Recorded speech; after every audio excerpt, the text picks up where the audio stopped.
சிறகடிக்க ஆசை சரியில்ல டுடே எபிசோட்ல நம்ம மெயினாக இருந்துட்டு ரோகிணி கிட்ட போயிட்டு உன்னால் என்ன பண்ண முடியுமோ பண்ணிக்கோ, ஆனால் இதுக்கு மேலே என்னாலேயும் ஸ்ருதியாலேயும் உனக்கு எந்த ஒரு ஹெல்ப்பும் பண்ண முடியாது அப்படின்ற மாதிரியே சொல்கிறாங்க.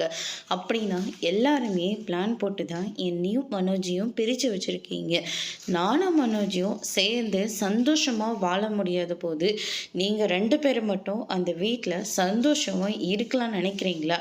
அதை நான் உயிரோடு இருக்கிற வரைக்கும் நடக்கவே நடக்காது அப்படின்னு சொல்லிட்டு ரோகிணி சொல்லிடுறாங்க. அதுக்கு அடுத்ததாக ஸ்ருதி இருந்துட்டு, ரோகிணி உங்களோட மைனஸ் எதுன்னு நான் கண்டுபிடிச்சிட்டேன்.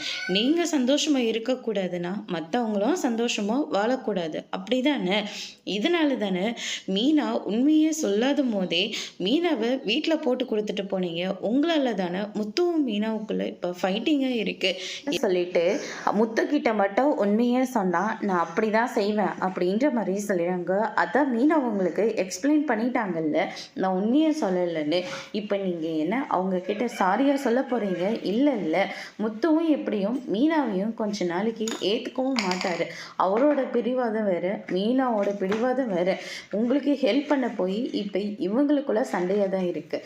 நாங்கள் மொத்தமாகவே உங்களுக்கு ஹெல்ப் பண்ணாமல் இருக்கோமே அப்படின்னு சொல்லிட்டு ஸ்ருதி சொல்லிடுறாங்க. நான் பண்ணதுக்கு எல்லாத்துக்குமே சாரி சொல்லிக்கிறேன். தயவு செஞ்சு என்னையும் மனோஜையும் சேர்த்து வைங்க அப்படின்ற மாதிரி சொல்கிறாங்க.